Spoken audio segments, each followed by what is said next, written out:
রাজনীতি, অর্থনীতি, সংস্কৃতি থেকে শুরু করে বিশ্বজুড়ে প্রতিনিয়ত ঘটে চলেছে নানা ঘটনা। চলমান ঘটনার বিশ্লেষণ, প্রতি মুহূর্তের বর্ণনায় সাথে আছি আমি সামিয়া জান্না।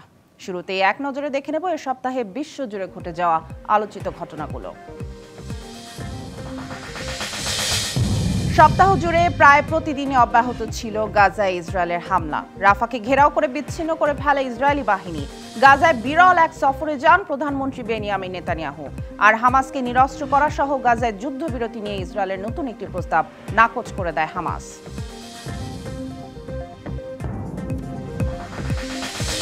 দ্বিতীয় মেয়াদে যুক্তরাষ্ট্রের প্রেসিডেন্ট হিসেবে দায়িত্ব নিয়ে বাণিজ্য যুদ্ধ বাঁধিয়ে বিশ্ব অর্থনীতিকে টালমাটাল করে তুলেছেন ডোনাল্ড ট্রাম্প। সপ্তাহের শুরুর দিকে চীন সহ অন্যান্য দেশে তৈরি ইলেকট্রনিক্স পণ্যকে শুল্কের বাইরে রাখার কথা জানালেও পরে আবার শুল্ক বহাল রাখার কথা জানায় ট্রাম্প প্রশাসন।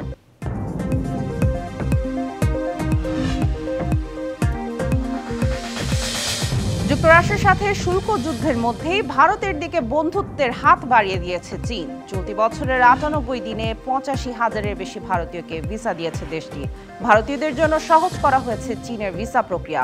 ধারণা করা হচ্ছে যুক্তরাষ্ট্রের সাথে শুল্ক যুদ্ধ মোকাবেলায় ভারতকে পাশে রাখতেই চীনের এই কৌশল।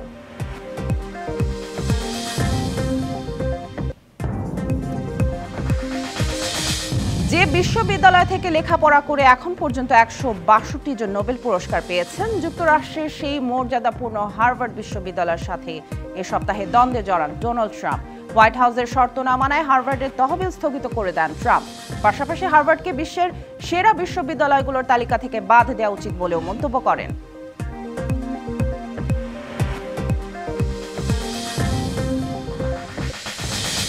এ সপ্তাহে একচেটিয়া বাজার দখলের মামলায় মার্কিন আদালতে বিচার শুরু হয়েছে ফেসবুকের মার্ক জাকারবার্গের বিরুদ্ধে। তার প্রতিষ্ঠান মেটা বাজার ধরে রাখতে অসাধু কৌশল নেয় বলে অভিযোগ মার্কিন ফেডারেল ট্রেড কমিশন এফটিসির। প্রতিযোগীদের দমাতে ইনস্টাগ্রাম ও হোয়াটসঅ্যাপ কিনে নেয় মেটা। এতে বাজারের সৎ প্রতিযোগিতা ব্যাহত হয়।